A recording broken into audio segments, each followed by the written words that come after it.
Even in a partial Notre Dame football practice today, we saw some true red-blooded American 11-on-11 football. I am Jack Sobel alongside Eric Hansen. And at Notre Dame practice today, they ran a tempo drill, which is basically running through their hurry-up offense right after the warm-up. We saw both the first-team offense and the second-team offense. It's interesting which quarterback was operating the second-team offense, Eric. Yeah, here on Saturday in practice number 3, we saw Teddy Jarrard running the second team. Now, before everybody gets excited and thinks that's who's going to be number 2 against Wisconsin, they're rotating guys through in different roles on different days and so forth. What is exciting is Teddy Jarrard looks like a guy that's not a freshman when he's operating the offense. I mean, this is a big, strong kid with a really strong arm, and that stands out with number 9. And they were going against a defense. We've seen tempo drills before where it's just going against air, where there's no defense. There were defenders lined up. But it was great to see something that resembled actual football in the media viewing section. And it was a defense, by the way, that had players you'd recognize. Like, it was a combination of like high quality young backups who would be playing a lot of other years, like a Madden Faremo and an Ethan Long. And then starters, or at least guys who you would think are going to play a lot of football on Saturdays this year, like Francis Brew was in the group going against Jarrard. Jaden Osbury was in the group going against Jarrard. Obviously not perfect, like he didn't march the team down the field or anything, but the zip on the ball coming out of his hands, we've mentioned this before with CJ Carr, it is very reminiscent of, I think, CJ Carr at the same stage like we saw in practice a couple years ago. I think you agree, Eric? Absolutely. And just to give you some context, we see 25 minutes of practice. This was by far the highlight of what we saw. There's stretching, there's a couple of individual periods and so forth.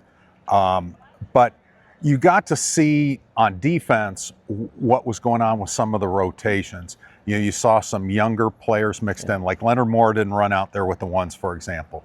So you got to see some other players like Jaden Sanders. You got to see DJ McKinney with the 2s. Chaz Smith was out there. We saw Ethan Long. We saw Joey O'Brien with some of the safeties. So it was kind of a mix and match with both units. But your big takeaway from that is athleticism. Who looks, we're not seeing full contact, taking people to the ground, but you can see, and that's one of the big difference of this team is how it moves, how athletic they look. And you can see that during both first and second team stuff. For what it's worth, Leonard Moore wasn't out there first, but he did have a couple plays with the first team. He broke up a short pass intended for Jerome Bettis Jr., another name that got a couple reps with the ones, but obviously that's not going to be a very fair matchup. It was like a short hitch, and Leonard Moore, you can probably see the video on your screen, just all over it. Fantastic cornerback that he is. CJ Carr, I thought, had a really nice throw on a slant over the middle to Micah Gilbert. Put in a perfect spot against his own defense where he could catch it and then run with it. They didn't like run out the play all the way. They weren't going to the ground or anything, but I thought that was a great opportunity for some catch and run. Gilbert looks pretty smooth running with the football. I actually talked to Leonard Moore after practice and asked him like what Micah Gilbert does well that we're not seeing because Leonard Moore is guarding him every day in practice. And he said, his releases are really good. He's gotten a lot better with his hands throughout the offseason. So even though I think we expect a healthy Quincy Porter to start at the boundary spot, Micah Gilbert certainly looks like a player capable of playing meaningful snaps for this team. Any other takeaways that you got? You were doing the play-by-play with it. So short out to Mylan Graham was complete from Carr. There was on the less good side, there was a pass to Cooper Flanagan on the first play that was like kind of in his back hip while he was moving. Ball that probably should have been caught, but wasn't the best throw. But it's the first play of practice. Might not be hitting the ground running right away. Bryce Young, I thought, had a really nice rep on a pass rush. He made an inside move on Will Black that I believe would have been called holding if it was a real game. Black, in his attempt to recover, tried to drag him to the ground. I think that was on the Gilbert play, but that's neither here nor there. James Flanagan with the 2s. I think that was Jarrard's favorite target. Had 2 targets. One was caught, a really nice throw. One, tight coverage, a little bit out of his reach. But like most things with this team this offseason, I feel like one side of the ball didn't dominate the other. It's a lot of back and forth on all levels of the field. And like you said, Eric, the athleticism does really stand out.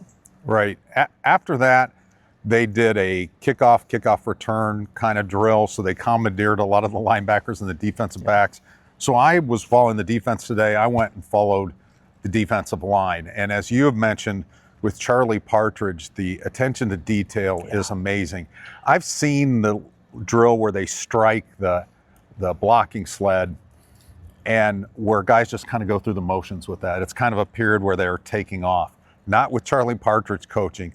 He's coaching technique. He's watching all four guys, oh no, you need to shift your weight off your back foot. Your strike angle needs to be here.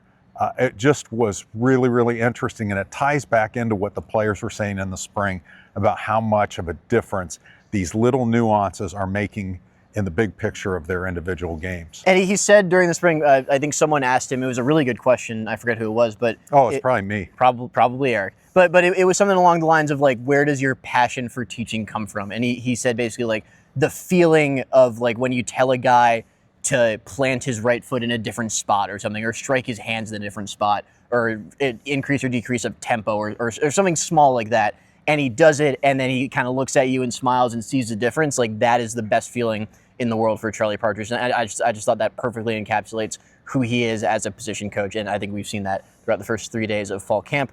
Offensively in Indies, I focus a lot on the quarterbacks and running backs. We've seen the quarterbacks go under center, Eric, a few times throughout fall camp, much more than we saw them at this time last year. The quarterbacks without running backs or centers were doing kind of a drill where they were focused on turning their backs to the defense. It was like they were running in a direction and then they had to immediately turn around, and Gino Guidugli and or the graduate assistant quarterbacks coach, Kurt Rawlings, would be in some kind of pass rusher position, and they would have to try to make a throw off their back foot or make a panic decision. And again, the point is like they're working on turning their backs to the defense, and that's the biggest challenge besides like physically snapping the ball and handling it. The biggest challenge for quarterbacks and why a lot of them just don't like going under center is turning your back to the defense, and I thought it's notable that they were working on that. Absolutely. One of the highlights for the defense was one of the best linebackers that's played at Notre Dame in the last 50 years, Wes Pritchett, All-American, was taking in practice today. He's a 60-year-old financial advisor now, but he was watching practice today and probably pretty impressed. Elsewhere on offense, I watched the running back drills. Jaywan Sider is really fun to watch, coach. Like he has a lot of fun with it. He had a line where it was like, we fight for every, fill in the blank yard. And the drill reflected that. They were like fighting a resistance band that someone was holding behind them. They had to like churn their feet like probably 10 yards out, and then they had to churn their feet going backwards, which I thought was interesting. It was working on like the quad strength that it requires to fight through tackles and like adding a ton of resistance both forward and backwards. And Sider like he has a good time with it. The one rep that he was really impressed with was Jonas Walton, the freshman. He heaped a lot of praise on Walton there, and I think from everything we've seen and heard from Sider and saw at practice this spring and this fall, Walton's going to be hard to keep off the field. He is, and Sider mentioned that yesterday. I'll have a little bit of a tidbit on that in a story later this afternoon. We also talked to the defensive backs as well as defensive backs coaches, Aaron Henry and Marty Biaggi, of course, is also the special teams coordinator. He helps in the secondary. Eric, what were your biggest takeaways from that interview session? I spent a lot of time with DJ McKinney and Aaron Henry, and my biggest takeaway is I don't want Aaron Henry to ever leave Notre Dame because he's an amazing interview. I think that was my biggest takeaway too, yeah. For talking about him, but he had a great story about when DJ was transferring from Oklahoma State to Colorado. Aaron was trying to bring him to Illinois, and he showed him a text message chain, and none of those texts were opened up from DJ I think he like left him on red. Is what Henry said. Yeah, unread. Yeah, they were. So that was entertaining. Some insights on the young defensive backs, really impressive. I think those guys are going to play again. That 5-for-5 rule changes the dynamic. You're not worried about, well, is he playing in 4 games or 5? Kari Adams, Chaz Smith, Aiden Pouncey, Joey O'Brien.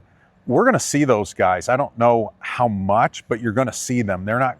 They're going to be not afraid to rotate them in game, and that's what their approach is. But right now, DJ McKinney hasn't won the outside corner job.